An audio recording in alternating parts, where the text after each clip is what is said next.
Hi friends, welcome back to Kiran facts sports channel. Pro kabaddi season 12 అయితే start కాబోతుంది. మీకు తెలుసు, ఫస్ట్ మ్యాచ్ కూడా అనౌన్స్ అయిపోయింది. తెలుగు టైటన్స్ వర్సెస్ తమిళ తలైవాస్. మీరు ఆల్రెడీ చూసుంటారు. సో ఇక్కడ ఏంటంటే మనకు విజయ్ మాలిక్ కెప్టెన్ అండ్ అటు సైడ్ పవన్ షరావత్ రీసెంట్గానే తెలుగు టైటన్స్ నుంచి వెళ్ళిపోయాడు. సో తక్కువ ధరకు వచ్చినా కూడా తను రిటైన్ అయితే చేసుకోలేదు. తన విశ్వరూపం చూపించాలని పవన్ షరావత్ అయితే డెఫినెట్గా కోరుకుంటాడా అనేది చూసే ముందు మ్యాచెస్ కోసం వెయిట్ చేసేవారంతా వీడియోని గట్టిగా ఒక లైక్ చేయండి అండ్ సబ్స్క్రైబ్ చేసుకోండి. మళ్ళీ సీజన్ అయితే రాబోతుంది. కబడ్డీ అండ్ క్రికెట్ అప్డేట్స్ మన ఛానల్లో ఉంటాయి. అండ్ కామెంట్ చేయండి, రెండు టీంలలో మీ ఫేవరెట్ ఎవరు, ఏ టీం గెలుస్తుందని మీరు అనుకుంటున్నారు. సో వీడియోలోకి వెళ్ళినట్లయితే విజయ్ మాలిక్ అండ్ పవన్ షరావత్ మధ్య హోరాహోరీ అనుకోవచ్చు ఈ మ్యాచ్. తెలుగు టైటన్స్ చూస్తే ఈసారి చాలా సీరియస్గా తీసుకొని చాలా ప్రాక్టీస్ అయితే చేస్తుంది. కొద్ది రోజులుగా నేను కూడా వీడియోస్ చేయలేదు. నేను వేరే ప్రాజెక్ట్లో బిజీ ఉండి ఇప్పుడే ఫ్రీ అయ్యాను. సో పవన్ షరావత్ వర్సెస్ విజయ్ మాలిక్లా నేను ఊహించుకుంటే నాకు మ్యాచ్ అయితే కనిపిస్తుంది. అండ్ వాళ్ళ టీంలో అయితే మంచి రైడర్స్ ఉన్నారు. ముగ్గురు ఫేమస్ రైడర్స్.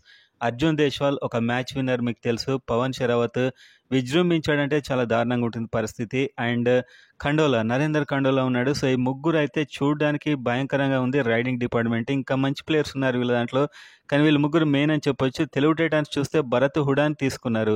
81 లక్షలు పెట్టి తీసుకున్నారు, కానీ ప్రాక్టీస్ క్యాంప్లో అయితే భరత్ హుడా కనిపించట్లేదు. సో భరత్ హుడా వస్తాడా రాడా, భరత్ హుడాకి ఫిట్నెస్ సరిగా లేదా అని రకరకాల సందేహాలు అయితే వస్తున్నాయి. ఈసారి ఇతడు మెయిన్, ఎందుకంటే తెలుగు టైటన్స్లో టాప్ ప్లేయర్స్ అని లేదు. ఈసారి యూనిట్గా ఆడాల్సిందే తెలుగు టైటన్స్. మెయిన్గా విజయ్ మాలిక్ కెప్టెన్సీకి పరీక్ష కాబోతుంది. అతడు చాలా తెలివిగా ఆలోచిస్తాడు. ఈలోపు భరత్ హుడా కూడా జాయిన్ అయ్యాడు.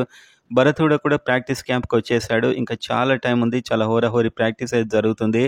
So Vijay Malik and Bharat Hooda and Ashish Narwal, Jai Bhagwan so చాలా ప్రాక్టీస్ అయితే చేస్తున్నారు. సో ఇక్కడ టాప్ ప్లేయర్స్ అనేది ఇంపార్టెంట్ కాదు, చివరి 1 మంత్ ఎలా ప్రాక్టీస్ చేస్తారు అనే దాన్ని బట్టి కప్ ఆధారపడి ఉంటుంది. ఎప్పుడైనా టాప్ ప్లేయర్స్ కాకుండా ఇలా మామూలు ప్లేయర్స్తోనే వచ్చిన వారు ఒక ప్లానింగ్ ప్రకారం మెయిన్గా డిఫెన్స్ సెట్ కావాలి ఈసారి. సో డిఫెన్స్లో కూడా మంచి ప్లేయర్స్ని తీసుకున్నారు. సో ఓవరాల్గా ఎవరి పర్ఫార్మెన్స్ ఎలా ఉంది, ఎలా ఆడుతున్నారు అనే వీడియోస్ అయితే మనం ఇక్కడ నుంచి చేస్తూ ఉంటాం.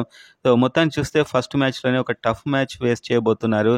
ఒక టాప్ 3 రైడర్స్ని ఎదుర్కోబోతున్నారు, డిఫెండర్స్ అని చెప్పొచ్చు. అండ్ రైడింగ్లో విజయ్ మాలిక్, భరత్ హుడా కలిసికట్టుగా ఆడాల్సిన టీమే. ఒక ప్లేయర్ మీద డిపెండ్ అయ్యే టీం అయితే కాదు ఈసారి. అండ్ కోచ్ కూడా చాలా పట్టుదలగా డిఫరెంట్ టెక్నిక్స్తోని ఈ ప్రాక్టీస్ క్యాంప్లో అయితే మనం చూస్తున్నాం రకరకాలవన్నీ. ఇవి మళ్ళీ డిస్కస్ చేద్దాం. టచ్లో ఉండండి అండ్ సబ్స్క్రైబ్ చేసుకోండి.